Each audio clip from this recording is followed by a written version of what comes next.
का भी environment pollution law and human communities का पेपर है, और आप चाहते हो कि मुझे कोई 5-7 क्वेश्चन ऐसे बता दे, आपके सामने 2-3 क्वेश्चन ऐसे पढ़ा दे जिनको पढ़कर चले जाओ और मेरा रिवीजन हो जाए पूरे सिलेबस का, तो बिल्कुल सही क्लास, बिल्कुल सटीक क्लास में हो। यह है master class environment law and human communities की, जिसके अंदर जितने महत्वपूर्ण प्रश्न उन सबका रिवीजन करने वाला हूं। एक क्लास में आपका लगभग सिलेबस है वो रिवीजन हो जाएगा। मेरा नाम है मोहित और आपका स्वागत है हमारे यूट्यूब चैनल हिस्ट्री चैंपियन में।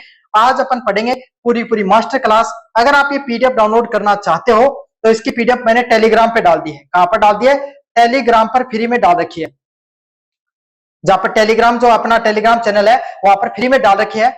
अगर आप पीडीएफ फ्री में प्राप्त करना चाहते हो, कुछ नहीं करना, डिस्क्रिप्शन में टेलीग्राम का लिंक दे रखा है, इस टेलीग्राम के लिंक पर क्लिक कर देना। जैसे क्लिक करोगे इस प्रकार के टेलीग्राम चैनल पे पहुंच जाओगे।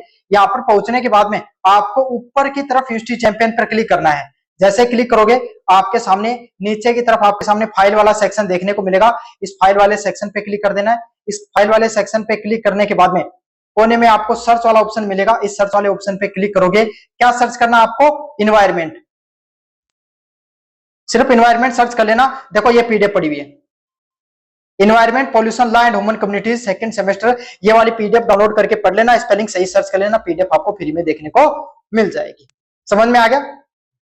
साथ के साथ चैनल को जोर से सब्सक्राइब कर देना भाई। सभी के सभी बच्चे 40,000 सब्सक्राइबर का टारगेट ले रखा है। अभी अपने को 35,000 सब्सक्राइबर में मात्र 2,000 सब्सक्राइबर का मैं करवा दो भाई सभी बच्चे मिलकर। चलिए पहला प्रश्न पढ़ते हैं। वायु जल और मृदा प्रदूषण के कारण, प्रभाव तथा नियंत्रण उपायों का विस्तृत वर्णन कीजिए। क्या करना आपको? वायु जल व मृदा प्रदूषण के बारे में बताना है। देखो लघुत्रात्मक में जब ये प्रश्न देखने को मिलेगा ना, तो वायु जल या मृदा प्रदूषण अलग अलग करके पूछेगा कि वायु प्रदूषण के बारे में बताइए, उनके क्या पीछे क्या कारण होते हैं, क्या प्रभाव होते हैं, क्या नियंत्रण होते हैं। ऐसे जल पूछ सकता है, ऐसे मृदा प्रदूषण पूछ सकता है, और निबंधात्मक में आएगा तो पूरा का पूरा देखने को मिलेगा। तो अपन सारा का सारा इस क्लास का पूरा सूत्रा साफ कर देंगे इस प्रश्न को, चाहे निबंधात्मक में आए चाहे लघुत्रात्मक में देखने को मिले। चलिए शुरू करते हैं। पर्यावरण हमारे जीवन का आधार है। इसमें वायु, मृदा, जल, जीव जंतु तथा अन्य प्राकृतिक संसाधन शामिल होते हैं। देखो पर्यावरण होता क्या है? पर्यावरण अध्ययन को पढ़ रहे हो, सबसे पहले पर्यावरण को समझो। क्या होता है पर्यावरण? हमारे आसपास जितनी भी जो चीजें आप देखते हो ना, सब पर्यावरण में शामिल होती है। प्रकृति से संबंधित चीजें होनी चाहिए। जैसे आप सांस ले रहे हो, हवा आ रही है ना, पानी पीते हो, जल हो गया, जिस पे रह रहे हो जमीन पे वो वहां पर मिट्टी हो गई है ना, जंगल हो गए, और आपके सामने जितने जीव जंतु आपको देखते हैं सब के क्या होते हैं? आपके सामने पर्यावरण होते हैं। अब आपको सर हमें परिभाषा कैसे याद होगी? अपने आसपास नजर घुमा लेना, जो प्राकृतिक चीज है ना उसके बारे में लिख लेना। जब मानव की गतिविधियों के कारण उन संसाधनों की गुणवत्ता में हानिकारक परिवर्तन हो जाता है, इसी को पर्यावरण प्रदूषण कहा जाता है। भाई प्रदूषण का अर्थ क्या होता है? किसी भी चीज को बेकार कर देना, किसी भी चीज को खराब कर देना। चलिए मारवाड़ी में समझाता हूँ। देखो प्रदूषण क्यों है? प्रदूषण क्यों है? कोई भी चीज ने बेकार कर देनो, ये कर देनो, कोई भी चीज ने बेकार कर देनो। जया एक बात सोचो थे, आपने सिंपल समोसा के साथ चटनी के साथ खावा, लेकिन बोले क्या करेंगा? समोसा चटनी को नहीं, बोले अंदर के मिला दो, चॉकलेट मिला दो, कर दियो खराब। बस समोसा क्यों बने? अपने मसालो प्लस आलू मटर क्यों बने, लेकिन उनके अंदर के मिला दियो, के मिला रहे हो? चॉकलेट मिला दी, कोई आइसक्रीम मिला रहे, कोई किमी मिला रहे, तो क्यों को खराब हो गया ना, हानिकारक तत्व मिला दिया। तो यही है, जब प्रकृति के अंदर हानिकारक तत्व मिल जाए ना, तो वो क्यों जा, वो पर्यावरण है वो नुकसान पहुंच जाए, उन्हीं प्रदूषण का युजा है। वर्तमान समय में वायु जल व मृदा प्रदूषण विश्व की सबसे गंभीर समस्याओं में से एक है। मानव स्वास्थ्य, जैव विविधता, कृषि, प्राकृतिक संतुलन पर प्रतिकूल प्रभाव पड़ रहा है। देखो और अब देखो कोई भी चीज खराब हो जाएगी, जब मान लो समोसा खाओ, खा लो वो चॉकलेट डालो, लेकिन पेट खराब हो जाएगा, हो जाएगा। आई अगर आपके सामने जो प्रकृति के साथ जो खिलवाड़ कर रहे हैं, तो कठे ना कठे को नुकसान देखने मिलेगा, है ना। तो मनुष्य जो क्या कर रहे हैं भाई, आपका सामने प्रकृति के साथ खिलवाड़ कर रहे हैं, प्रकृति के साथ, तो प्रकृति मनुष्य के साथ कर रही है। गर्मी देखो कहीं की जोर की पड़ा ना आज के टाइम में। तो यही आपके सामने मनुष्य का स्वास्थ्य है। वायु प्रदूषण होगा, लोगों के गले में खराश होना, लंग्स की कैंसर होना, इस प्रकार की बीमारियां हो जाएंगी। जैव विविधता, अब की 12 की जोर की गर्मी पड़े, नाच बाओ तो नाज ही कुन्यूगा ना, तो जैव विविधता नष्ट हो जाती है, जीव जंतु उनकी भी मृत्यु हो जाती है। कृषि तथा प्राकृतिक संतुलन पर भी प्रतिकूल प्रभाव वो पड़ता है। समझ में आ गया? इसके पीछे कारण क्या होता है समझ में आ गया? यह थी प्रदूषण की परिभाषा। अब प्रदूषण में भी वायु प्रदूषण की परिभाषा क्या होती है? जब वायु में धूल, धुआं, जहरीली गैस तथा अन्य हानिकारक कण सामान्य मात्रा से अधिक हो जाते हैं, उसको वायु प्रदूषण कहा जाता है। देखो आज का टाइम में तो कोनी, पहले का टाइम में क्या करता, चूल्हा जलाया करता था, अब चूल्हा जलाता ना, सारा घर में धुआं ही धुआं हो जा, अच्छा चूल्हो चल रोटी तो कौन बनाओ, लेकिन कमो कम उपड़ाओ दूध तो तातो करो ही हो आ रहा है करो ना, तो चारों मेरे दुआ ही दुआ हो यार अपना क्या होना गया खांसी होना गया, तो क्यों सामान्य हो हमको नहीं होना, लेकिन वो अंदर आपा क्या कर दियो जो उपड़ा का जो आपके सामने दुआ निकली ना, दुआ के अंदर चली गई, सारों को सारो वातावरण वो खराब हो है ना। तो वायु में क्या हुआ, उपड़ा सा याद कर लियो, जो जहरीली दुआ गैस हानिकारक तत्व मिला देना उसे वायु प्रदूषण याद हो जाए। वायु प्रदूषण ऊपरा से या चूल्हा की रोटी बनाने से कंपेयर कर लियो, आराम दिमाग में आ जाएगी परिभाषा नहीं याद होगा कुछ भी था इतो दिमाग है थारो, वो इंस्टाग्राम में रील देखने में पूरा जाए। कारण कैसे फैलता है, उद्योगों व कारखानों से निकलने वाला धुआं, कदे ईट भट्ठा के देखा होगा उसका अंदर वो गुब्बारों से बने हो ऊपर की तरफ बने हो रहे ना, तो धुआं क्या से निकलेगी, कारखाना से निकलेगी, वाहनों से निकलने वाली वैसेली गैसें है ना, जो अपने गाड़ी में कया कि सर्विस कौन कराया रखा तो पीछे धुआं ही धुआं फेंके होगी। कोयला पेट्रोलियम डीजल जैसे जीवाश्म का अधिक उपयोग करने से, कचरा जलाने से, पराली जलाने से, वनों की कटाई करने से, तो जो भी चीज मतलब धुआं से संबंधित इतना तो थे भी समझदार हो, कचरा न जलाऊंगा, उद्योग उद्योग होगा जब भट्ठा वगैरह होगा है ना, मोटरसाइकिल याद कर लियो उससे धुआं निकला है ना, कोई भी कचरो वगैरह जलावा, या फिर आपके सामने क्या खेत है ना, खेत के अंदर आप क्या करा टूडो फूस एक्स्ट्रा पड़ेगा फोन जला दिया तो धुआं निकले, तो जिस जिस चीज से धुआं निकला सबका सब कारण लिख दियो के पीछे होता क्या है। अब आप कोई भी चीज है ना, कोई भी जब प्रदूषण तो फैला देते हो, लेकिन प्रदूषण के नुकसान क्या क्या होते हैं, क्या क्या नुकसान होते हैं। पहला नुकसान है भाई आपके सामने श्वसन संबंधित बीमारी थी, सोचो प्रकृति के साथ खिलवाड़ कर दोगा था साथ भी होगी, सांस संबंधित बीमारी हो जाएगी। आज का टाइम में हर आदमी का गला में खराश रहे, क्यों रहे, क्योंकि वो धुआं प्रदूषण की वजह से देखने मिले, दमा के रोग हो, फेफड़ा से संबंधित रोग हो, अम्लीय वर्षा व ओजोन परत का नुकसान होना। अब कह रहा आपका सामने भाई थे सुनता होगा कि आजकल तो घर बनावा तुरंत के है जो सिमटा जड़नी शुरू हो जाए, क्यों जाए, क्योंकि अम्लीय वर्षा हुआ है। अम्लीय वर्षा क्या होती है, जब बरसात होती है ना तो उसके अंदर जो हानिकारक गैसें हमने छोड़ी है वो उनके साथ मिल जाती है। अब हानिकारक गैसें ना अम्लीय नेचर की होती है, एसिडिक नेचर की होती हैं, और जैसे धुआं उस पानी के साथ मिलती है तो उसका जो पानी का जो पीएच लेवल बढ़ जाता है वो भी अम्लीय हो जाता है, जिसके कारण अम्लीय वर्षा देखने को मिलती है। उस धुएं से सीएफसी वगैरह से ओजोन परत है उसका भी नुकसान होता है ना। वैश्विक का तापमान, गर्मी के बारे में तो बताने की जरूरत को नहीं, घनी जोर की पड़न लग रही है, पौधे व जीव जंतु पर भी प्रतिकूल प्रभाव पड़ता है। समझ में आया कैसे कंट्रोल किया जा सकता है आपके सामने।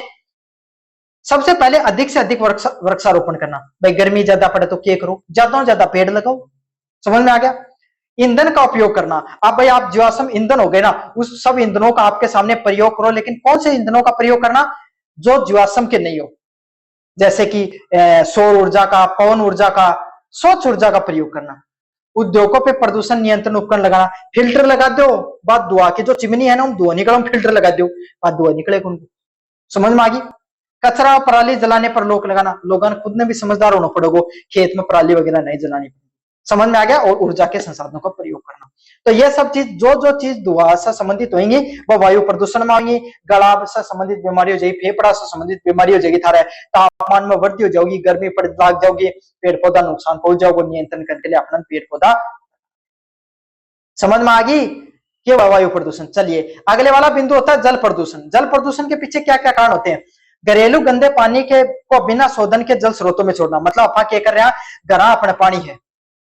अब एक छोटा सा उदाहरण सोचो, आपने नाली है भाई है ना, हर घर में आपके सामने शहरा में रहने वाला गांव तो फिर भी जो खेता में रही उनका तो कौन नहीं होगी, लेकिन जो शहरा में रही या फिर थोड़ा बहुत शहर टाइप गांव में रही उनमें भी नाली घरा का जो पानी है वो नाली में निकले। अब क्या करो थे, नाली है ना जो नाली को पानी उन शौक तो गड्ढो नहीं बना के क्या करो थाला जोड़ में गिरना का पानी, जोड़ तो समझो ना, उस जोड़ के अंदर नाली को कनेक्शन करती हो, अब सारा गांव को गंदो पानी जोड़ में बेड़ो ना, पहले क्या या कर तो जो आप बारिश को पानी वो बेलो या कर तो जीव जंतु भी पी लेता, लोग आपके सामने कोई नहा धो भी लेता है ना, आपके सामने जो भूमि को जल स्तर वो भी बढ़ जाएगा। तो लेकिन अब क्या करो, आफाओं के अंदर कचरो फेंक दियो, नाला के अंदर है ना कोई पूजा की सामग्री फेंक दी, क्या क्यों वो जो चाहे वो नदियां में फेंका, चाहे वो झीला में फेंका, चाहे तालाब में फेंका, एक कारण क्यों आपके सामने वो जो जितनी भी चीजें बस सारी सारी क्यों जाए दूषित हो जाए। अब सिर्फ नदी दूषित को नहीं है, वो हानिकारक पानी है ना वो जमीन में भी जा है ना, और जिससे क्या था जो पानी भूजल को पानी निकाल के जो कुओं करके या ट्यूबवेल करके पानी निकाला ना वो पीने लायक नहीं रहे। समझ में आ गई। तो यो नुकसान हुआ है, तो था जोड़ से याद करियो, जोड़ में नालों मिला दियो है ना, नदी जोड़ है ना तालाब उसके अंदर जब अपन नदी, झील, तालाब और भूजल के अंदर हानिकारक पदार्थों को मिल जाते हैं, जिससे जो आपके सामने क्या है, जल पीने योग्य नहीं रह जाता, उसी को जल प्रदूषण कहा जाता है। समझ में आ गया? खरगांव वाला जोड़ को उदाहरण याद कर लियो, उदाहरण से समझो, मन व्यर्थ तो दिमाग है तो काम करे। घरेलू गंदे पानी को बिना शोधन के जल स्रोतों में छोड़ना। कहीं जल भाई जल प्रदूषण है, घरेलू गंदो पानी है, घरा को पानी है, सीधो सीधो नदी नाला के अंदर छोड़ दियो। कोई उद्योग धंधो लगा रहे है, कपड़ा छपाई को, है ना, चमड़ा उद्योग हो, कोई भी उद्योग है, उस हानिकारक चीज निकली सीधी सीधी नदी नाला में बिना ट्रीटमेंट करे पानी में छोड़ दियो, नदी खराब हो जाएगी, है ना। खेती करा, एक अंदर अलग अलग अलग प्रकार का कीटनाशक, यूरिया वगैरह डाला, बस सीधी की सीधी मिलके पानी से बह के और आपके सामने कोई नदी में चल जाए। अब अपना जोन, अपना आसपास का शेखावाटी क्षेत्र में तो गठी नदी ही, लेकिन मान लो कोई पंजाब, हरियाणा, यूपी जठे नदी बहे, उनका किनारा जो खेती, उनका कीटनाशक चल जाए, उससे नुकसान हो जाए। प्लास्टिक व अन्य ठोस कचरे के जल स्रोतों में फेंकना। अब लोग पूजा पाठ का करना भी गलत चीज को नहीं, लेकिन उनका माध्यम से कचरो फैला दी, जिससे जो जलीय जीव रही उन्हें नुकसान। क्या नुकसान है? पेयजल की गुणवत्ता में कमी होना, पीने योग्य पानी बचे ही को नहीं, लोगों का जा टाइफाइड, पीलिया जैसी बीमारियां हो जाती है। जलीय जीवों वनस्पतियों का नष्ट होना, उसके अंदर जो मछलियां वगैरह वो आपके सामने उत्पन्न होती है तो तुरंत उनकी मृत्यु हो जाती है। जल की कमी तथा पर्यावरण में भी असंतुलन देखने को मिलता है, जमीन का पानी वो पीने योग्य नहीं रह जाता, लोगों की अनेक प्रकार की बीमारियां हो जाती है। कैसे कर सकते हैं? गंदे पानी को शोधन करके जल स्रोतों में छोड़ना। अगर गंदो पानी है, उकले केकरों को ट्रीटमेंट करके छोड़ो, बिना ट्रीटमेंट करके नहीं छोड़ना चाहिए। औद्योगिक अपशिष्टों का उपचार करना, भाई कोई फैक्ट्री है, पानी निकल रहा है, उनको पहले ट्रीटमेंट करो, वाटर ट्रीटमेंट प्लांट लगाओ। अच्छा,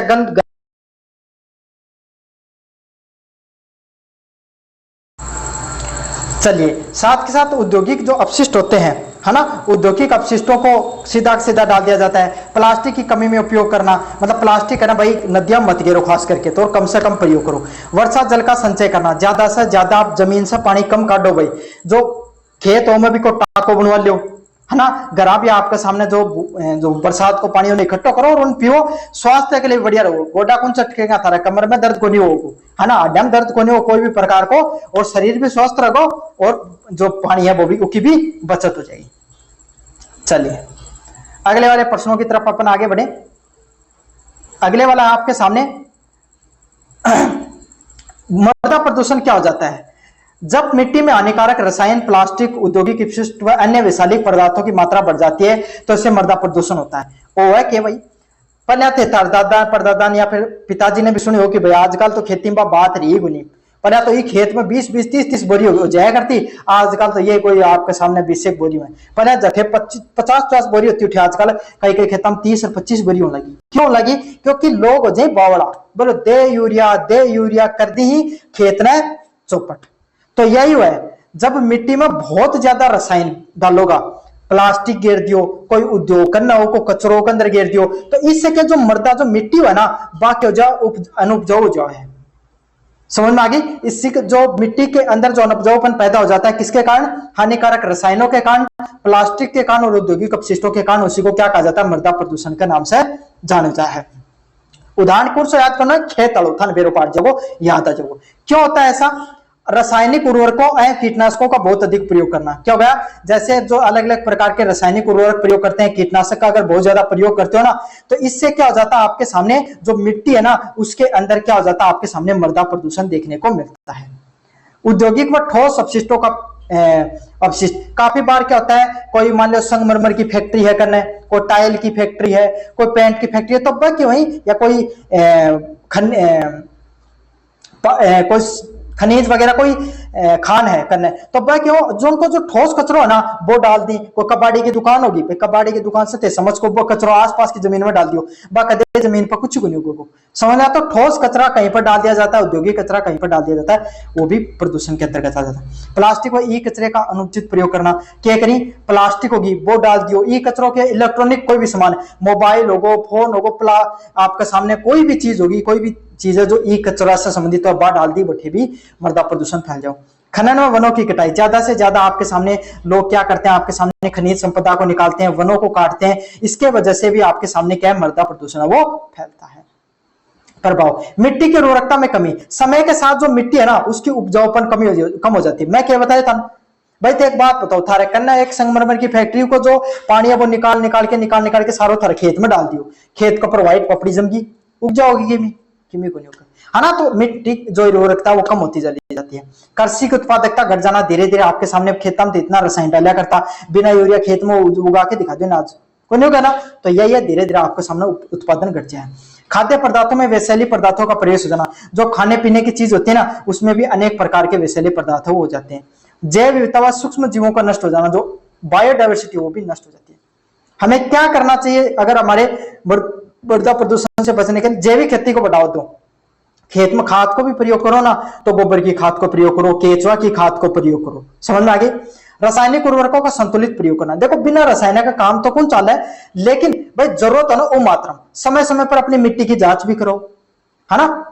ठोस अपशिष्ट का वैज्ञानिक प्रबंधन करना, जो ठोस कचरा है ना उसको वैज्ञानिक विधि से माध्यम से क्या करो, उसको आपके सामने निस्तारीकरण करना। वृक्षारोपण एवं भूमि संरक्षण करना, अलग अलग जगह आपको सामने घना सारा पेड़, जठे जमीन मिले, जठे बंजर जमीन होती, ज्यादा से ज्यादा पेड़ लगाओ, पेड़ लगाने से सारा प्रदूषण नष्ट हो जाएगी। प्लास्टिक कचरे का आपके सामने पुनर्चक्रण करना, रिसाइकल करा, कोई प्लास्टिक को कचरो पड़े है उन जमीन में फेंकने के बजाय, जलान के बजाय कोई कबाड़ी आ रहा दो 2 रुपया भी था आएगा, पर्यावरण में भी कोई नुकसान पहुंचोगे, समझ में आ गया। आम काम गुठलिया का दाम, तो आया का काम करोगा तो अपने जो प्रदूषण भी कौन फैला भी 2 रुपया जाए। अब इसका निष्कर्ष क्या होता है? वायु जल व मृदा प्रदूषण मानव जीवन के पर्यावरण के लिए गंभीर चुनौती है। चाहे वायु प्रदूषण की बात करें, चाहे मृदा प्रदूषण की बात करें आपके सामने, चाहे पर्यावरण प्रदूषण की, ये हमारे जीवन के लिए बहुत ज्यादा नुकसानदायक है। हमें इन पर नियंत्रण करने के लिए सरकार, उद्योग तथा प्रत्येक नागरिकों को मिलकर कार्य करना चाहिए। अगर अपना इस चुनौती से निपटना है तो चाहे सरकार होगी, चाहे उद्योग होगा, चाहे नागरिक होगा, सबने मिलकर प्रयास करना पड़ेगा। वृक्षारोपण करें, चाहे अपशिष्ट का प्रबंधन करें, चाहे प्राकृतिक जो संसाधन होते हैं उनका संतुलित प्रयोग करें, हमें कुछ भी करें, लेकिन हमें क्या है, प्रदूषण को कम करने के लिए प्रयास करना चाहिए, ताकि हमारी आने वाली पीढ़ियां वो भी स्वस्थ वातावरण में जी सके। समझ में आ गया? तो ये थी आपके सामने वायु प्रदूषण का, जल प्रदूषण और मृदा प्रदूषण, तीनों प्रदूषण आपको पढ़ा दिया है। कैसा लगा वीडियो जरूर से बताना। चलिए अगले वाले प्रश्न की तरफ अपन आगे बढ़ते हैं। वैश्विक तापमान, ग्लोबल वार्मिंग, जलवायु परिवर्तन, क्लाइमेट चेंज तथा हरित ग्रह प्रभाव, ग्रीन हाउस इफेक्ट के कारण प्रभाव तथा नियंत्रण उपायों का वर्णन कीजिए। क्या बताना आपको?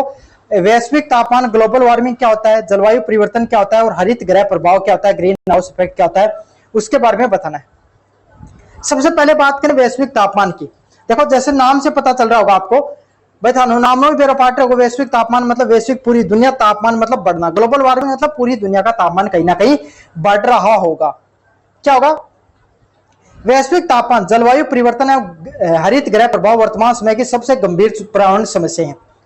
अलग अलग प्रकार की समस्याएं पूरी दुनिया के सामने, लेकिन पर्यावरण से संबंधित समस्याओं की बात करा तो पूरी दुनिया को तापमान, देखो आज के टाइम में गर्मी कितनी पड़ रही है, जठे पने यूरोप के अंदर 20 डिग्री 25 डिग्री लास्ट अधिकतम तापमान है कर, तो आज वही यूरोप के अंदर 40 डिग्री टेम्परेचर चले गए हैं।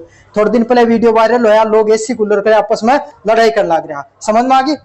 उनके लिए लड़ाई करना, इतना ज्यादा तापमान बढ़ गो कि एसी और कूलर बिना लोग और योग हो जा रही हो। तो और आपने भी देखो गर्मी दिन ब दिन कितनी बढ़ती जा रही है। तो ये सब क्यों हो रहा है? क्योंकि जलवायु में परिवर्तन हो रहा है। पूरी दुनिया को जो तापमान है वो वैश्विक तापमान है वो बढ़ोतरी हो रही है। मानव की बढ़ती गतिविधियां, जैसे कि आपके सामने औद्योगिक वनों की कटाई, जीवाश्म ईंधनों के अत्यधिक उपयोग के कारण वातावरण में हरित गैसों की मात्रा लगातार बढ़ रही है। देखो क्या हो रहा है, पहले हरित गैसें क्या होती हैं, जैसे CO2 हो गई, SO2 हो गई, ये सब क्या हुआ करती हैं आपके सामने, ये सब वो गैस हुआ करती हैं जो जलवाष्प हो गई, ये सब क्या है, पृथ्वी का जो तापमान उसको नियंत्रित करने का काम करती थी। लेकिन जैसे हरित क्रांति आई, जो पूरा वातावरण है उस उद्योगों के माध्यम से ज्यादा जो CO2 है, कार्बन डाइऑक्साइड है, वो पर्यावरण में छोड़ी गई, या अन्य जो हरित गैसें हैं उनको पर्यावरण में छोड़ा गया। जिससे क्या है, जो ये गैस क्या करती थी, पर्यावरण को, तापमान को नियंत्रित करती थी, अपने तापमान को अपने अंदर ट्रैप करके। अब धीरे धीरे क्या होने लगा आपके सामने, जो यानी की मात्रा बढ़ गई भाई, क्योंकि ज्यादा CO2 छोड़ी गई, ज्यादा मात्रा बढ़ने की वजह से क्या हुआ आपके सामने, जो पूरा वातावरण है उसको तापमान है पूरा बढ़ने लगो। जैसे एक गैस चेंबर है, गैस चेंबर के अंदर इतनी गैस डाल रखी है कि आपके सामने क्या कि उसको टेम्परेचर फिक्स रहे, लेकिन ज्यादा गैस डाल दोगे तो क्या हो जाएगा, ज्यादा टेम्परेचर बढ़ जाएगा ना, बस बाइक चीज होने लग रही है। अगले वाला है, इससे परिणाम स्वरूप पृथ्वी का औसत तापमान बढ़ रहा है। इसके साथ क्या हो रहा है, समय के साथ जो पृथ्वी का जो तापमान है उसमें भी बढ़ोतरी देखने को मिल रही है। जलवायु में असामान्य परिवर्तन देखने को मिल रहे हैं। और जो अपनी जलवायु है क्या है, जो अपनी पृथ्वी है उसके अंदर आपके सामने बहुत ज्यादा परिवर्तन देखने को मिल रहे हैं। बेसमय की बरसात हो जाती है ना, कहीं पर बाढ़ आ रही है, कहीं पर भूकंप आ रही है। अनेक अनेक प्रकार की जीवों पर समस्या, जीव विविधता पर गंभीर चुनौतियां बनी हुई है। ग्रीन ग्रह प्रभाव क्या होता है, ग्रीन हाउस इफेक्ट क्या होता है? हरित ग्रह प्रभाव एक प्राकृतिक प्रक्रिया है जिससे वायुमंडल के कुछ गैसें सूर्य से आने वाली उष्मा को अपने चारों ओर रोक कर रखती हैं। देखो, carbon dioxide, methane, nitrous oxide और क्लोरोफ्लोरोकार्बन, ये कौन सी गैसेज होती हैं? ये हरित गैसेज होती हैं। अब ये क्या करती है? पृथ्वी है ना, पृथ्वी देखो, पृथ्वी का काम क्या? पृथ्वी कांच की तरह होती है। जो सूर्य की किरणें आती है ना, तो इनसे टकरा कर क्या हो जाती है? वापस चली जाती है। लेकिन थोड़ी बहुत किरणें होती है जो पृथ्वी में अवशोषित भी हो जाती हैं। अब क्या होती है, पृथ्वी के अंदर जो हरित गैसें हैं जैसे carbon dioxide, nitrous oxide, sulphur, जो क्लोरोफ्लोरोकार्बन, इनका काम क्या होता है? मीथेन हो गई। ये पृथ्वी के अंदर ये गैस वातावरण में रहती हैं। सूर्य की किरण आई, लगभग आपकी किरणों को इन्होंने अवशोषित वापस भेज दिया, लेकिन ये जो गैस होती है ना, ये कुछ ऊर्जा को अपने अंदर अवशोषित कर लेती हैं और पृथ्वी का जो तापमान है उसको नियंत्रित करने का काम करती हैं। ठीक है, और इससे क्या होता है आपके सामने, जिससे पृथ्वी का जो वातावरण है वो अनुकूल रहे। लेकिन जब इन गैसों की मात्रा अत्यधिक बढ़ जाती है तो वैश्विक तापमान भी बढ़ जाता है। भाई बात है, गैस चेंबर के अंदर ज्यादा गैस डाल देगा तो भाई उनको टेम्परेचर भी बढ़ जाएगा। इसका कारण जो हरित गैस है उनको मात्रा समय के साथ में बढ़ोतरी हुई, जिसका कारण क्या होगा आपके सामने, जो पृथ्वी को तापमान लगातार बढ़ते चलेगा। चलिए अगले वाले बिंदु को देखें। जीवाश्म ईंधन, कोयला, पेट्रोलियम, डीजल के अत्यधिक उपयोग, उद्योगों और वाहनों से निकलने वाली गैसों ने क्या किया आपके सामने, आपके ये जो हरित गैसें उनकी बढ़ोतरी की गई। देखो, जीवाश्म ईंधन कोई भी थे, मोटरसाइकिल चलाओ हो, पेट्रोल डीजल बड़े है ना भाई, मोटरसाइकिल, बाइक, गाड़ी जो भी चलाओ हो, इससे क्या आपके सामने पेट्रोल या डीजल आपके सामने जलता है। अब उसके जलने से क्या होता है? धुआं निकलता है, कार्बन डाइऑक्साइड निकलती है, वो वातावरण में जाती है, वो आपके सामने पृथ्वी का तापमान बढ़ाती है ना। उद्योग और वाहनों से भी अलग अलग प्रकार का जो जहरीला गैस और धुआं निकलता है। साथ के साथ चलो ये तो सब ठीक था, इनको नियंत्रण में किया जा सकता था, लेकिन हम क्या करें, धीरे धीरे वनों को भी काट रहे हैं। जो वन होते हैं ना, आपको पता है एक पेड़ होता है वो कार्बन डाइऑक्साइड को सोखता है और ऑक्सीजन हमें देता है। हमने क्या किया, जो कार्बन डाइऑक्साइड को सोखने के जो आपके सामने वन थे ना, उनको लगातार कटाई भी कर दी। अब एक तरफ तो हम कार्बन डाइऑक्साइड की मात्रा बढ़ा रहे हैं उद्योगों के माध्यम से, और जो उनको सोखने के जो साधन थे, कौन, वन वगैरह, उनको भी अपने काट दिया। जनसंख्या वृद्धि एवं शहरीकरण, कृषि एवं पशुपालन से मीथेन गैस का उत्सर्जन होता है। क्या होता है? कृषि और पशुपालन। अब कहीं हुआ है, गोबर होना, गोबर जब सड़े तो अंदर मीथेन गैस निकलेगी। कृषि को कोई भी उत्पादन होगा, जब वो सड़क हो तो कार्बन डाइऑक्साइड या आपके सामने मीथेन गैस निकला है, और बाकी को कराए ग्रीन हाउस इफेक्ट प्लांट को काम करें। प्लास्टिक व अन्य प्रदूषणकारी गतिविधियां भी इससे देखने को मिलती है, पर जो वायु प्रदूषण है वो भी इससे होता है। समझ में आ गया? चलिए, क्या प्रभाव देखने को मिलता है इसका, ग्रीन हाउस इफेक्ट का क्या प्रभाव देखने को मिलता है भाई आपके सामने? चलिए, पर्यावरण पर प्रभाव, पर्यावरण पे क्या प्रभाव है? पृथ्वी के औसत तापमान में वृद्धि। भाई पृथ्वी है ना, उसको एवरेज टेम्परेचर में बढ़ोतरी है। एवरेज टेम्परेचर क्यों है? पूरी दुनिया को जो आपका सामने है, पूरी पृथ्वी है ना, उसको टेम्परेचर 20 डिग्री मान लिया, जहाँ कटे तो -40 भी हो, कटे अपने राजस्थान जाएगा 40-45 डिग्री भी पड़े है, कटे 20-30 डिग्री भी रहे, तो सबको एवरेज टेम्परेचर 20 डिग्री मान लियो। अब एवरेज टेम्परेचर में बढ़ोतरी हो रही है तो अर्थ है कि पूरी दुनिया के अंदर ही तापमान बढ़ रहे हैं, और 1 डिग्री सेंटीग्रेड भी अगर तापमान बढ़ जाए ना, तो इसको इतना नुकसान हो जाए कि आपका सामने बड़ा बड़ा जो महाद्वीप है वो क्या होगा, जो टेम्परेचर बढ़ेगा। अब टेम्परेचर बढ़ेगा ना, इससे क्या होगा, तापमान बढ़ेगा। तापमान बढ़ने से जो ग्लेशियर हो ना, ग्लेशियर जो पानी, बर्फ को पानी हुआ है, वो बर्फ धीरे धीरे पिघलनी शुरू हो जा, और पिघल के इकट्ठे हो जाएगी, नदियां में जाएगी। अब नदी समुद्र में जाएगी तो समुद्र को जलस्तर बढ़ जाएगा, या वर्षा की मात्रा बढ़ेगी तो भी समुद्र को जलस्तर बढ़ेगा। अब समुद्र को जलस्तर बढ़ेगा तो क्या नुकसान होगा भाई? वो समुद्र का आसपास जितना भी महानगर ही या कोई द्वीप है, छोटा छोटा द्वीप वही समुद्र किनारे, उन द्वीपा के अंदर भी क्यों जगह आपके सामने डूबना शुरू हो जाएंगे। भाई एक सीधी सी बात सोचो, थारा घर का करने की एक नदी जा है, अब नदी को धीरे धीरे लेवल बढ़ेगा तो थारा घर डूबेगा ना। तो बाई चीज हो रही है, पृथ्वी को तापमान बढ़ा है, जिससे क्या ग्लेशियर तेजी से पिघल रहा है। जी एक ग्लेशियर ने पिघलने में पहले 100 साल लग गया करता, वो आजकल 10 साल में पिघलना शुरू हो। है ना। समुद्र के जल स्तर में वृद्धि, धीरे धीरे जो आपके सामने उस जो ग्लेशियर पिघलते हैं उनका पानी नदियों में आता है, नदियों से वो पानी समुद्र में जाता है, जिससे आपके सामने क्या हो जाता है, आपके सामने पूरा का पूरा आपके सामने समुद्र के जलस्तर में वृद्धि होती है। बाढ़, सूखा, चक्रवात व हीट वेव जैसी प्राकृतिक आपदाएं आती हैं। जो प्रकृति से संबंधित जो आपदाएं थी पहले, वो जिनको आने में काफी समय लगता था कि एक बार बाढ़ आ गए तो फिर से आने में 5-7 साल लग जाएंगे, वो अब लगातार होने लग गई है। और पहले बाढ़, चक्रवात, सूखा पहले भी आता था, लेकिन अब वो भीषण हो गया है। अब पहले वो एक छोटे से क्षेत्र में आता था, बड़े पूरे के पूरे महाद्वीप के अंदर, पूरे के पूरे क्षेत्र के अंदर देखने को मिलता है। हीट वेव, पहले हीट वेव सिर्फ एशिया जैसे के जो दक्षिण एशिया देश है उसके अंदर ये शब्द काफी पॉपुलर था, लेकिन अब यूरोप, है ना, जो नॉर्थ एशिया है उन देशों के अंदर भी हीट वेव आने लगे हैं, जहां का टेम्परेचर आपके सामने अक्सर माइनस में रहा करता था। हम तो बहुत ज्यादा आपके सामने समस्याएं देखने को मिल रही है।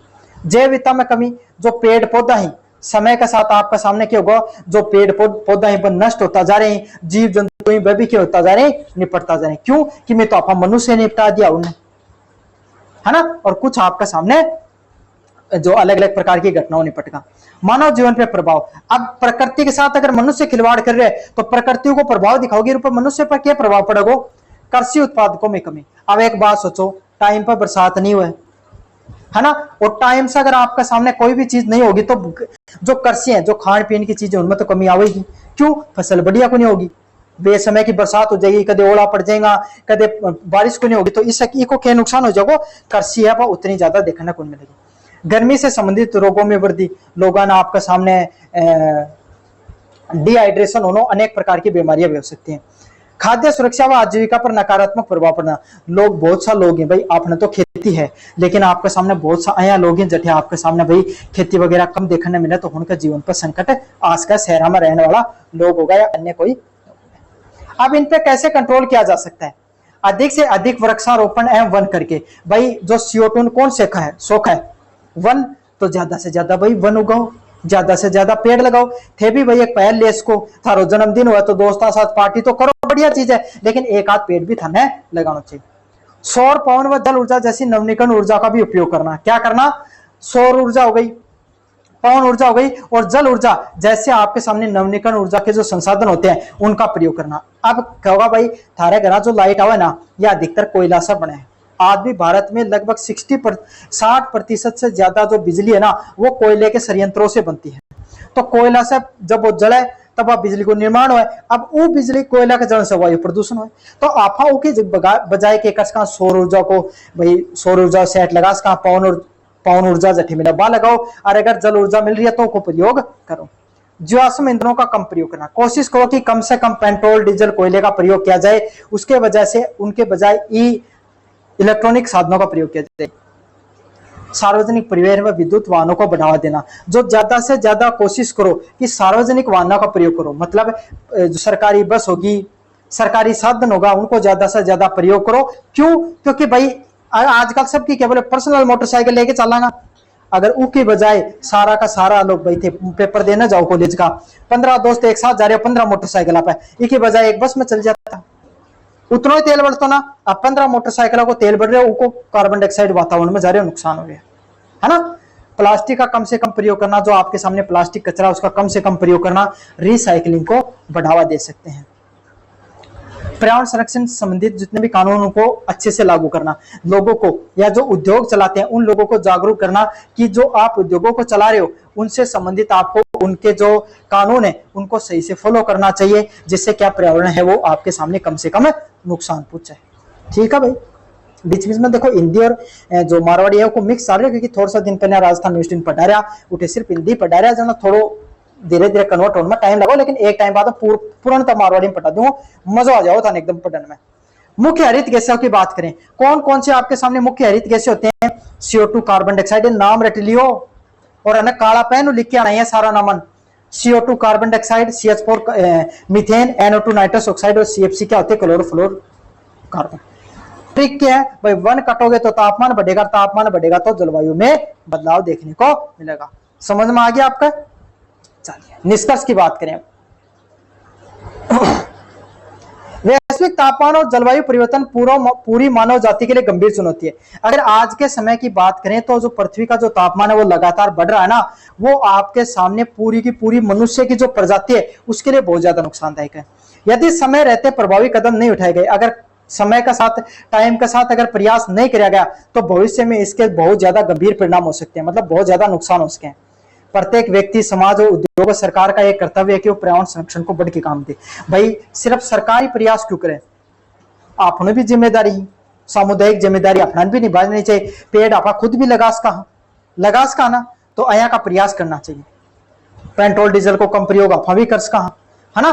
स्वच्छ ऊर्जा का प्रयोग करना चाहिए। कोशिश करो कि अपने घर पे सोलर प्लांट लगाया जाए, अलग अलग वृक्षारोपण की जाए, पर प्राकृतिक संसाधनों का संतुलित प्रयोग किया जाए। क्या किया जाए, जो प्राकृतिक जो संसाधन है उन्हें ई तरीका प्रयोग करो। जैसे मान तरह घरा कुओं है तो पानी इतना ही सींचो कि आगे आने वाली पीढ़ी भाभी को प्रयोग कर सके।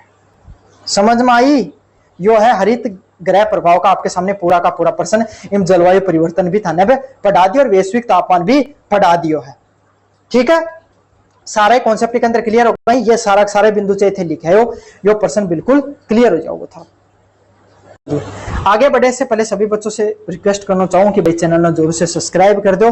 35,000 सब्सक्राइबर में 1-2 सब्सक्राइबर कमी करो, या 35,000 सब्सक्राइबर जल्दी से जल्दी अपना पूरा करवा दो। साथ के साथ अगर यह पीडीएफ थे पढ़ना चाहो, देखो फ्री वाली पीडीएफ टेलीग्राम चैनल पे डाले के, अगर यह रंगीन पीडीएफ पढ़ना चाहो तो यह भी आपके सामने डिस्क्रिप्शन में लिंक दे रखा है, उठे से जाके डाउनलोड करके पढ़ को पेड है लेकिन यह ठीक है, यह रंगीन वाली। बाकी आपके सामने जो नॉर्मल पीडीएफ है वो टेलीग्राम चैनल पे थाने देखने मिल जाएगी। पर्यावरण संरक्षण अधिनियम, वायु अधिनियम और जल संरक्षण अधिनियम के प्रमुख प्रावधानों के बारे में बताइए। चलिए पढ़ते हैं।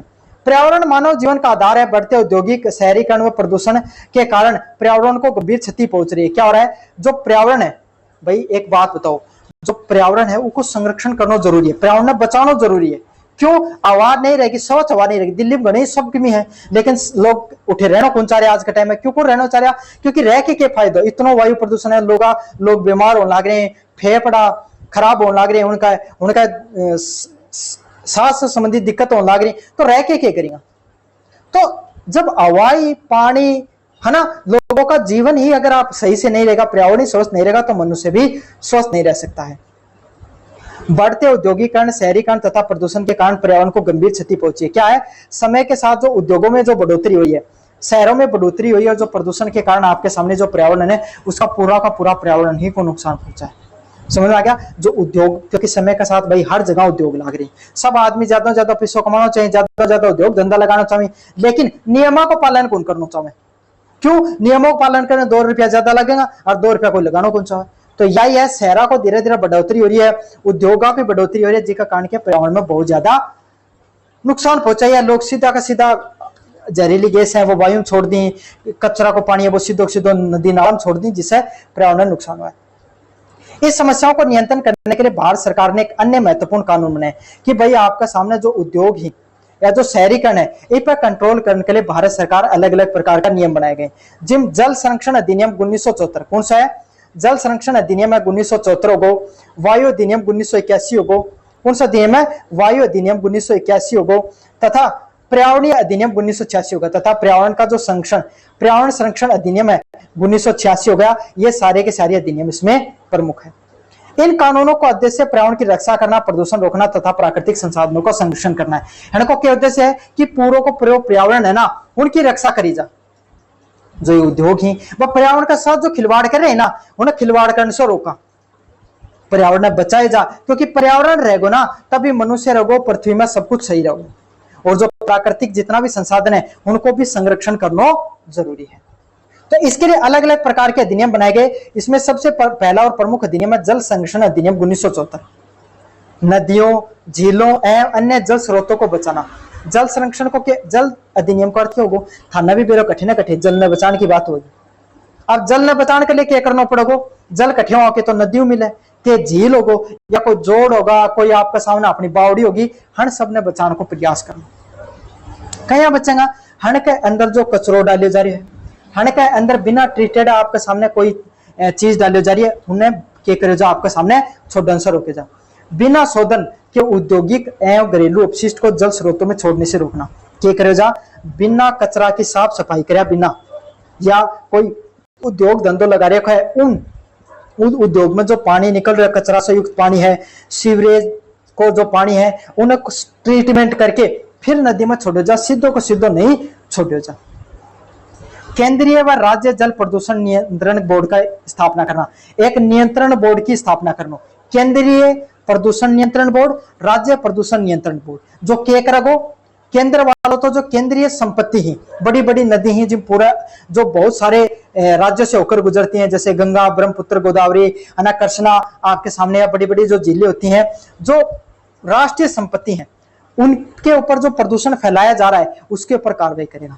राज्य प्रदूषण बोर्ड के करोगे जो नदी एक में जाए, लूणी नदी होगी जो एक आध राज्य में बहे है, माही नदी होगी, ये जो छोटी मोटी नदी है ना जो एक क्षेत्र में बहे हैं, उन पर नियंत्रण रखा जा, उनके ऊपर कोई गलत खनन तो नहीं हो रहा है, कोई प्रदूषण तो नहीं फैलाया जा रहा है, उन्हें कंट्रोल करने को प्रयास किया जा। जल प्रदूषण फैलाने वालों के विरुद्ध में कानूनी कार्रवाई, दंड का प्रावधान करना। कोई अगर जल प्रदूषण फैला रहे हैं तो उनके ऊपर कानूनी कार्रवाई करी जा, लीगल एक्शन करी जा। जल की गुणवत्ता के नियमित जांच और निगरानी करना, जो पानी है उसकी आपके सामने लगातार जांच करनी जरूरी है। अगले वाला प्रश्न है वायु अधिनियम। तो वायु अधिनियम कठे न कठे वायु से जुड़े होगो। प्रमुख प्रावधान, उद्योग है वाहनों से होने वाले वायु प्रदूषण को नियंत्रित करना। जो उद्योग है जो कानूनों को पालन कौन करें, बिना आपके सामने जो उनसे हानिकारक धुआं निकले है उस धुआं को ऊपर बिना फिल्टर लगाए सीधो वातावरण में छोड़ दें, उनका ऊपर क्या करना, कार्रवाई करना। या बिना पीयूसी पोल्यूशन की जो आपका सामने सर्टिफिकेट है वो बिना लिया जो अगर कोई वाहन हो उन पर चालान काटना। प्रदूषण नियंत्रण करने के लिए मानक निर्धारित करना कि कोई भी उद्योग है, कोई भी वाहन है, वो मिनिमम इतना ही प्रदूषण है वो क्या छोड़ सकता है, वातावरण में छोड़ सकता है। इसके लिए मानक तैयार करने का भी काम करता है कौन, वायु प्रदूषण अधिनियम 1981। वायु प्रदूषण बोर्डों की निगरानी एवं निरीक्षण की शक्ति देना। जो वायु प्रदूषण बोर्ड है उन पर आपका सामने की कितनों प्रदूषण है वो फैल रहा है ना, एक बोर्ड की निर्माण करना जो क्या करे, अगर कोई उद्योग है वो कानूनों को पालन नहीं कर रही है, अगर कोई संस्थान को कानूनों को पालन नहीं कर रही है तो एक नियंत्रण बोर्ड बनाना जो कोई भी कानूनी कार्रवाई है वो कर सके, और साथ के साथ निरीक्षण भी करे समय समय पर, और समय समय पर आपके सामने नियमों का उल्लंघन करने वालों के लिए दंड का भी प्रावधान करना। कोई चालान कर दियो, कोई अलग अलग प्रकार को दंड दे दियो, अगर नहीं मान रहे हैं तो आपके सामने जेल तक भी उन्हें पहुंचाया जा। तो वायु अधिनियम को काम यह है कि वायु प्रदूषण पर कंट्रोल करे जा, चाहे कोई उद्योग होगा चाहे कोई वाहन होगा उन पर कंट्रोल करे जा। साथ के साथ एक नियंत्रण बोर्ड की स्थापना करी जा जो निगरानी रखे कि कोई सही सा काम कर रहे हैं नहीं कर रहे हैं, और उल्लंघन करें उन पर क्या करे जा, आपके सामने दंड भी दियो जा। साथ के साथ मानक भी तैयार किया गए वायु संरक्षण वायु अधिनियम 1981 में। चलिए, वायु संरक्षण अधिनियम 1986 प्रमुख प्रावधान, केंद्र सरकार का पर्यावरण संरक्षण के लिए व्यापक अधिकारों को प्रदान करना। क्या करना आपके सामने, केंद्र सरकार को पर्यावरण संरक्षण के लिए व्यापक अधिकार, मतलब जो केंद्र सरकार है ना वह पर्यावरण संरक्षण करने के लिए आपके सामने उन्हें और ज्यादा अधिकार दिया गया 1986 वाला में। प्रदूषण के मानकों को आपके सामने निर्धारण करना कि भाई कितने कितने प्रदूषण है, उनका भाई वायु प्रदूषण के लिए ये मानक है, जल प्रदूषण के ये मानक है ना, ध्वनि प्रदूषण के ये मानक है, मृदा प्रदूषण के ये मानक है। सब अलग अलग प्रकार का जो प्रदूषण हुई ना उनका मानक तैयार करना कि भाई जब हमारे आपा को सुना कि इतना ज्यादा वायु प्रदूषण बढ़ गो तो इन सब का मानक तैयार करना। खतरनाक रसायन व अपशिष्टों को सुरक्षित प्रबंधन करना। बहुत सारे को कचरो भी हुआ है, अगर उनको सही से निपटारण नहीं करेगो, चाहे कोई न्यूक्लियर कोई कचरो होगो है ना, या कोई हानिकारक रसायन होगो, कोई हानिकारक गैस होगी, अगर हमने वातावरण में डायरेक्ट छोड़ दी जा तो लोगों की जान मान के हानि भी हो सके, लोगों की मृत्यु भी हो सके। तो उनको सही वैज्ञानिक तरीका से निपटान करना भी जरूरी है।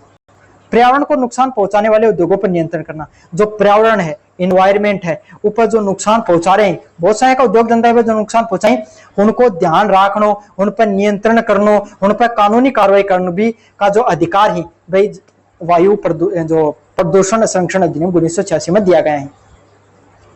अगले वाला बिंदु है पर्यावरणीय प्रभाव आकलन करना, एआई को बढ़ावा देना। तो इन्वायरमेंट पर कितना इंपैक्ट हो रहा है इस सब चीजों को भी कंट्रोल किया जाता है। चलिए आगे बढ़े। अब इन सब आपके सामने अधिनियमों का क्या महत्व होता है, प्लस निष्कर्ष। वायु जल व भूमि प्रदूषण में कमी आती है। क्या होता है आपके सामने, अगर अपन बात करें जो वायु जल व जो भूमि प्रदूषण है, इसमें धीरे धीरे इन अधिनियमों से क्या होती है, आपके सामने कमी देखने को मिलती है। भाई एक बात बताओ, अगर ये सब अधिनियम ही अगर 100 ढंग से फॉलो करे जाएगा तो ना तो जल प्रदूषण फैलेगा, ना वायु प्रदूषण फैलेगा, है ना, और भूमि प्रदूषणों में भी कंट्रोल आओगी। जो भी उद्योग ही वह का मानकाने नहीं मान रहे उनके ऊपर कानूनी कार्रवाई भी करी जा सके। मानव स्वास्थ्य सुरक्षित, अगर प्रदूषण ज्यादा नहीं फैलेगा तो मनुष्य को स्वास्थ्य वो भी सुरक्षित रहेगा और सतत विकास को भी बढ़ावा होगा। ये पॉइंट बहुत महत्वपूर्ण है। सतत विकास क्या है?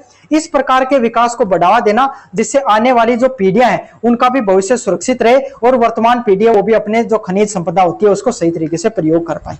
समझ में आ गई? मतलब जहां थरगरा कुओं है ना, अपनी वातावरण है, तो अहिया कोनी के वातावरण में निरोई आप कर पिस्सा कमाने का चक्कर में खूब सारो प्रदूषण फैला दियो ताकि आगे आने वाली पीढ़ियां उसका नुकसान ना हो। दिल्ली में प्रदूषण हुआ है, सोचो एक जो नवजात है वो जन्म लियो, उसकी क्या गलती थी? वो थोड़ी वायु प्रदूषण करियो, गलती तो अपनी है ना, आपा फैला है ना वो वायु प्रदूषण, लेकिन उन्हें भी भुगतना पड़ रहे। तो वो सतत विकास वही हुआ है कि आपा ना जो पर्यावरण को इतो संरक्षण करा कि आगे आने वाली पीढ़ी ना उनके लिए भी सब कुछ सुरक्षित बचे रहे। चलिए, ये कानून प्रदूषण को रोकने के लिए महत्वपूर्ण है। सफलता तभी संभव जब सरकार, उद्योग व नागरिक मिलकर पालन करें। देखो भाई, सीधी सीधी बात है, कोई भी अधिनियम होगो, कोई भी कानून होगी, कोई भी चीज जल्दी सफल है जब सिर्फ सरकार एक लिख सफल कौन कर सका, कोई भी चीज नहीं, जनता भी सहयोग करे, जनता भी कंधा से कंधों मिलाकर अगर प्रयास करेगी ना तभी आपका सामने सारा का सारा नियम कायदा ही बस सफल हो सके। तो उसके लिए सरकार ने भी प्रयास करना पड़ेगा। जो उद्योग धंधा बात नहीं मान रहे उन पर कड़ाई से काम करना पड़ेगा, उन पर अलग अलग प्रकार का चालान लगाना पड़ेगा, उन पर कार्रवाई करनी पड़ेगी। उद्योगन भी आपका सामने खुद की नैतिक जिम्मेदारी निभानी पड़ेगी कि बस सरकार दंड नहीं करे, सरकार देख रही है जो तो दो एक दिन तो लगा दिए फिल्टर और बाद में बोले चालान दो मनवा गया, नहीं, नागरिका के साथ मिलकर पालन करना चाहिए। अच्छा, एक इंपॉर्टेंट पॉइंट है, अधिनियम की डेट जरूर याद कर लो। जल अधिनियम 1974, वायु अधिनियम 1981 और पर्यावरण संरक्षण अधिनियम 1986। 74 जल, 81 वायु, 86 पर्यावरण। ये क्रम अच्छे से रट लेना और बार बार 2-3 बार कॉपी में लिख के याद कर लियो। क्यों? ये अक्सर पूछो जाए, वेरी शॉर्ट टाइप क्वेश्चन में प्रश्न आओगे। तो कैसा लगा वीडियो जरूर से बताना, चैनल को जरूर से सब्सक्राइब कर देना। धन्यवाद।